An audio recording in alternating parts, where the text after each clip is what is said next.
अस्सलाम वालेकुम गाइस, उम्मीद है आप सब ठीक ठाक होंगे। मेरा नाम है मोइस फ़ारूक और आज की वीडियो में हम बात करेंगे कि advantages of injection moulding machine के इंजेक्शन मोल्डिंग मशीन के फ़वाइद क्या क्या हैं और इसके नुकसानात क्या क्या हैं। तो वीडियो को स्टार्ट करने से पहले मैं आपसे रिक्वेस्ट करता हूँ कि जो मेरी इससे पहले वाली वीडियो है, ठीक है, जिसका क्या कहते हैं जो आपको कार्ड है वो आपको स्क्रीन पे भी और मेरी वीडियो पे भी नज़र आ जाएगा। आप पहले जाकर इस वीडियो को पहले देखें, जो मैं जिसका कार्ड आपको क्या कहते हैं स्क्रीन पर शो हो रहा है, वीडियो पर शो हो रहा है, क्योंकि इस वीडियो पर भी मैंने क्या कहते हैं कुछ कमेंट्स वगैरह के बारे में रिप्लाई किया था और वो कमेंट्स इसके बारे में ही थे कि advantages of injection moulding machine के इंजेक्शन मशीन के फ़वाइद क्या क्या हैं। उसमें मैंने कुछ नुकसान भी बताए थे, लेकिन मेरा ये वीडियो बनाने का मकसद यही था कि मैं इसको थोड़ा सा डिटेल के साथ आप तक पहुंचाऊं, आपको बताऊं, क्योंकि देखिए मैं उसमें ही सारा कुछ अपने सारे टॉपिक्स कवर कर सकता था, ये टॉपिक भी मैं उसमें कवर कर सकता था, लेकिन इससे क्या है कि आपको वो सारी बातें मिक्स हो जाती हैं और आपको समझ में नहीं आती और फिर आप कमेंट्स में मेरे से बार बार वही चीज़ें पूछ रहे होते हैं। उसमें मैंने आपको टिप्स भी कुछ बताई थी। उसके बाद मैंने जो ये 50 टन 100 टन 150 टन 200 टन जिस तरह हम अपनी क्या कहते हैं इस लैंग्वेज में हम नाम लेते हैं, तो इसको किस तरह मतलब इसकी कैटेगरीज होती हैं या ये हम क्यों कहते हैं या इसका मतलब क्या है, वो मैंने डिटेल के साथ बताया है। तो आप पहले जाकर मेरी वो वीडियो देखें ताकि आपको डिटेल के साथ ये सारी समझ आए। उसके बाद आप ये वीडियो देखिएगा ताकि इसी तरह आपको लगेगा ये वो वीडियो का पार्ट है।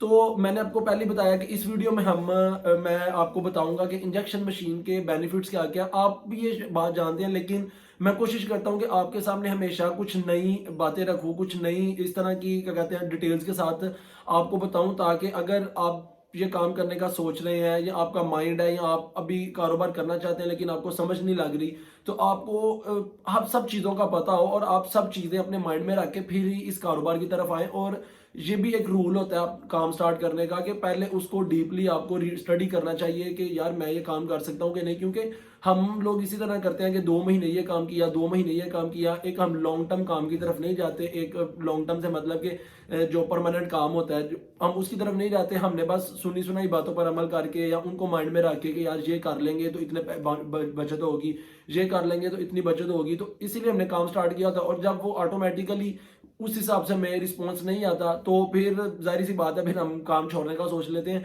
तो इससे बेहतर यही है कि हम थोड़ा सा और टाइम लगा लें, एक स्टडी कर लें कि यार ये काम मैं कर सकता हूँ, और फिर क्या कहते हैं काम करने का मज़ा भी आएगा, फिर हमें काम की टेक्निक्स भी कुछ पता लग जाती हैं। और मेरी भी कोशिश ये होती है कि मैं इसमें जितना डीपली आपको समझा सकूं, जितनी डिटेल्स आपको डीपली दे सकूं ताकि आपकी हेल्प वगैरह हो।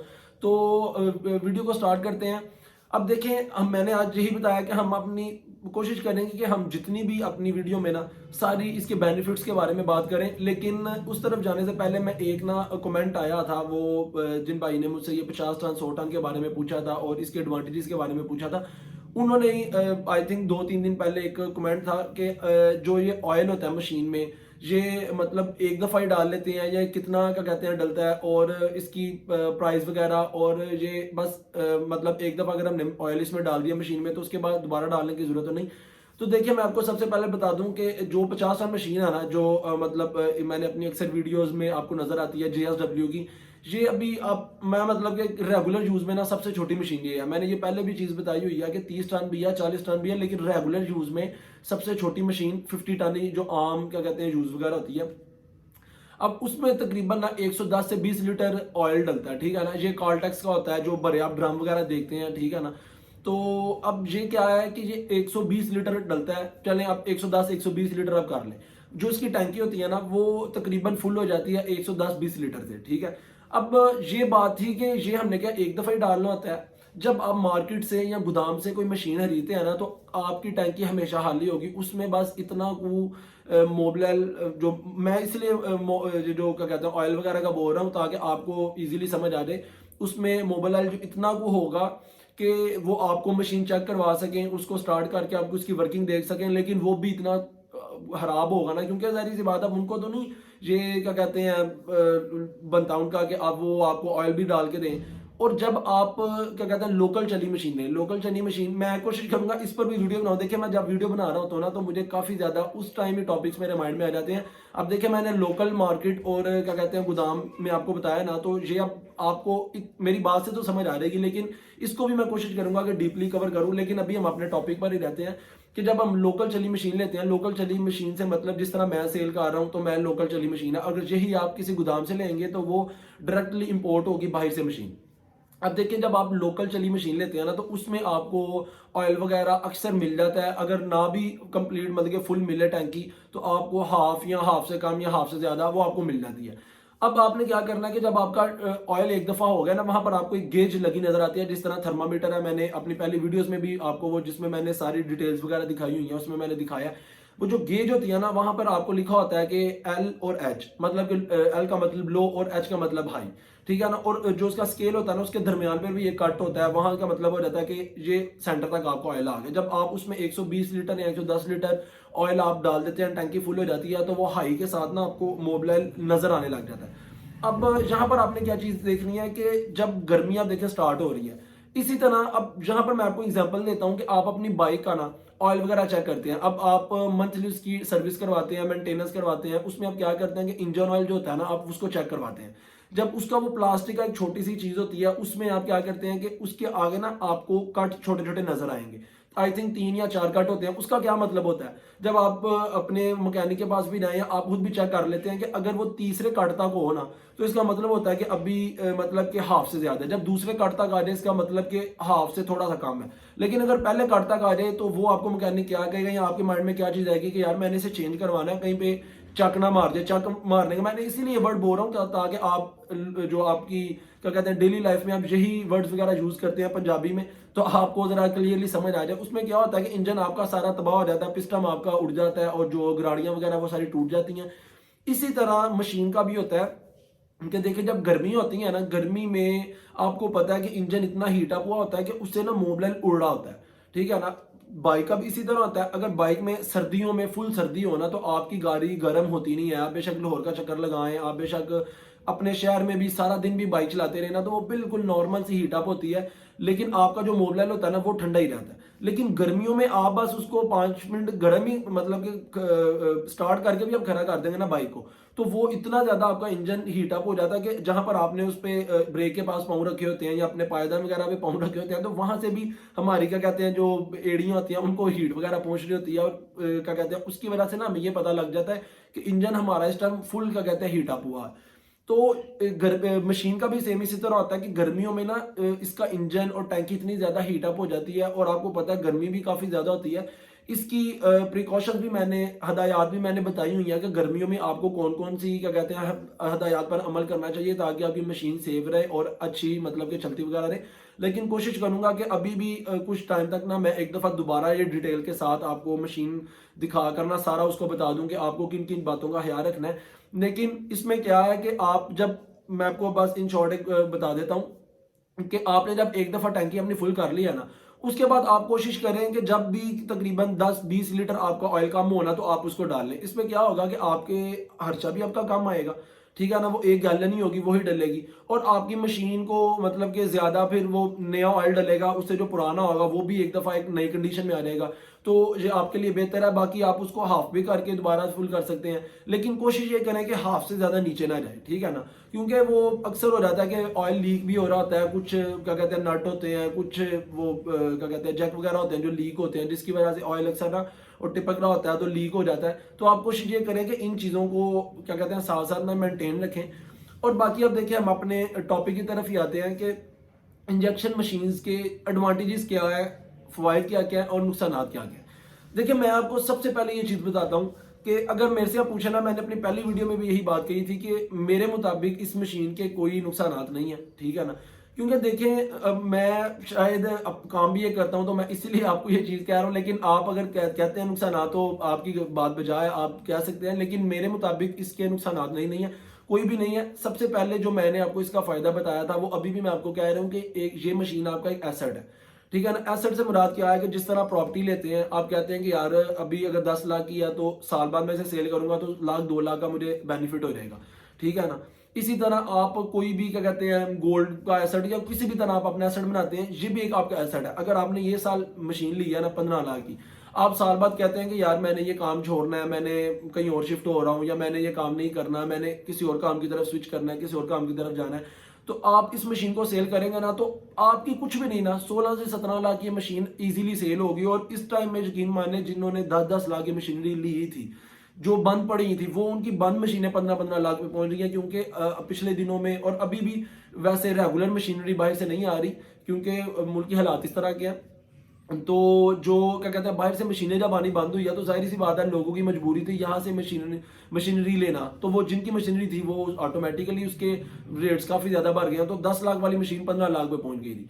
अब देखें ना, जिस ने काम छोड़ना होगा उसके लिए तो बेनिफिट है। तो ये मतलब कि आपका एक एसेट है, इसमें ये कुछ भी नहीं है कि आपकी क्या कहते हैं पैसे जाया हो गए या कुछ भी। आपने अगर मशीन को अच्छी हालत में रखा हुआ है, साफ रखा हुआ है, रोज आप उसकी सफाई करते हैं और टाइम पे टाइम आप उसको मेंटेनेंस करते हैं, तो ये आप बेशक 10 साल बाद भी इसे सेल करें, वो आपको बेनिफिट लाजमी देगी। ठीक है, अब ये बात हो गई, एक छोटा सा पॉइंट मैंने क्लियर कर दिया।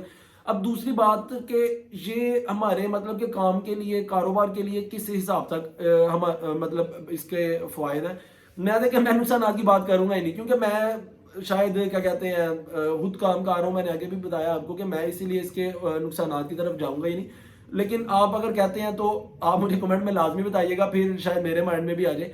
अब देखें, अगर सेफ्टी वाइज भी इसकी एडवांटेजेस देखें ना, तो ये बहुत अच्छे हैं, क्योंकि ये जापान की टेक्नोलॉजी है, जापानीज ये मॉडल मशीनरी है, चाइना ने भी की है।